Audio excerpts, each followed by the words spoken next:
वह लड़की जिसे शादी के बाद घर की चारदीवारी में घुटन होती है। लड़की ने मायके वालों को अपनी पूरी कहानी बताई। वो कहते हैं, बेटा तुम्हें ही संभालना होगा, हम क्या कर सकते हैं। तुम्हारी शादी हो गई है, तुम्हें ससुराल वालों के हिसाब से रहना होगा। मेरा इस घर में दम घुटता है, समझ नहीं आ रहा कि मैं क्या करूं। एक लड़की की धूमधाम से शादी हुई। वह दुल्हन बनी और दहेज की गठरी के साथ सपनों को साथ लिए ससुराल पहुंची। उसने ख्यालों में जो अपनी दुनिया बसाई थी, उसे सच करने का समय आ गया था। मगर उसे क्या पता था कि जिंदगी के हकीकत की तपिश सब कुछ जलाकर राख कर देती है। उसके हृदय में कोमल सपने पूरा होने से पहले ही सूख चुके थे। वह हर रोज मन ही मन कुढ़ती रहती। उसे लगा शायद यह कुछ दिनों की बात है, फिर सब कुछ सही हो जाएगा।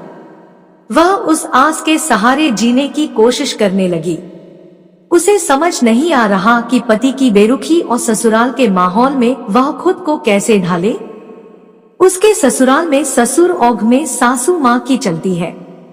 वह ठहरी शहर में रहने वाली चंचल और चाहने वाली, मगर ससुराल में हंसना तो दूर तेज बोलना भी मना है। वह आजाद ख्यालों वाली लड़की जो जीन्स टॉप सूट कुर्ती में रहती थी, मगर गांव के ससुराल में उसे साड़ी के घूंघट में बांध दिया गया। उसे वहां सूट सलवार पहनना भी मना है।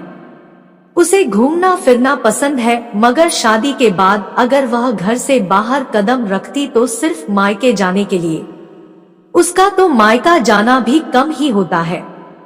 वह एक बच्चे की माँ बन गई, मगर उसे मालूम नहीं है कि पति का साथ क्या होता है।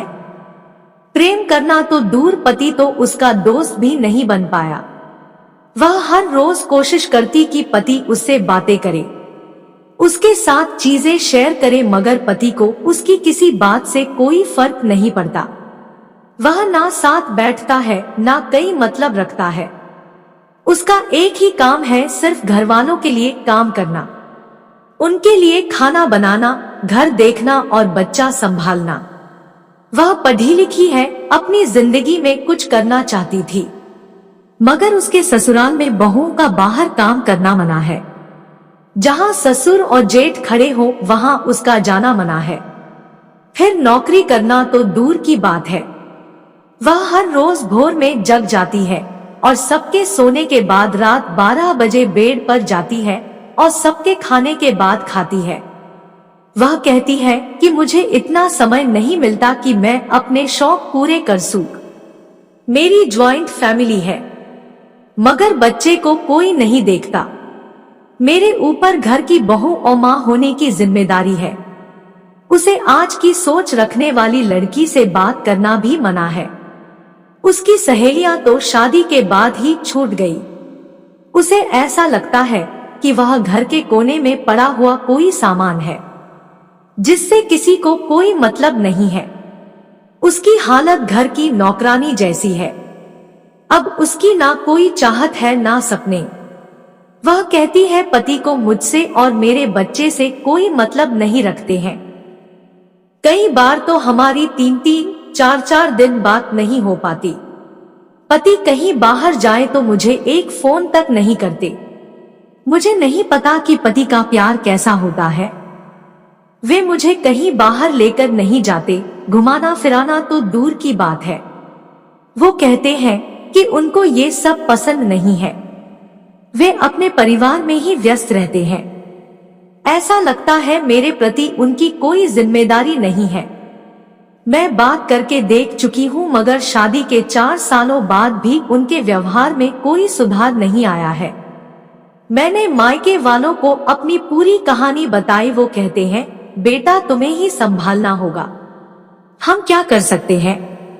तुम्हारी शादी हो गई है, तुम्हें ससुराल वालों के हिसाब से रहना होगा। मैं क्या करूं, मुझे समझ नहीं आता। मेरा साथ देने वाला कोई नहीं है, ना मायके वाले ना ससुराल वाले। सब अपनी अपनी दुनिया में व्यस्त है। मेरा मन करता है कि मैं कहीं चली जाऊं, मगर मेरा बच्चे का क्या होगा और मैं जाऊंगी कहां। मुझे सपोर्ट करने वाला कोई नहीं है। मैं अपने बारे में किसी को बता भी नहीं सकती। अगर इन्हें पता चला तो बहुत बुरा होगा। मेरा इस घर में दम घुटता है। ऐसा लगता है कि मैं जी नहीं रही हूँ, बस टाइम बीत रहा है। मैं जब दूसरे कपल की हंसती खेलती तस्वीरें देखती हूँ तो सोचती हूँ मेरा ऐसा समय कब आएगा। बस इसी इंतजार में हूँ कि कब सब ठीक होगा या फिर ऐसे ही जिंदगी बीत जाएगी। मेरी लाइफ में शायद खुशियां नहीं लिखी, किसी जन्म की पाप भोग रही हूँ।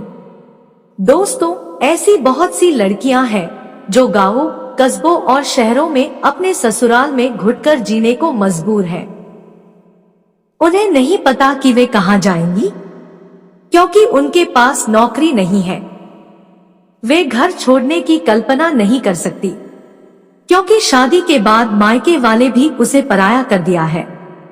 उनके लिए तलाक के बारे में सोचना भी पाप है, क्योंकि वे अपने लिए आवाज ही नहीं उठाना चाहती। वे तो बस अपनी शादी को बचाने में अपनी पूरी ताकत लगा देती है। उसके लिए शादी की उन निशानियों को उतारना आसान नहीं है जो वे अपने माथे लेकर पैरों की उंगलियों तक सजाए बैठी है। वह छोड़ी हुई औरत कहलाने से डरती है। अब आप ही बताइए, ऐसी महिलाओं को क्या करना चाहिए।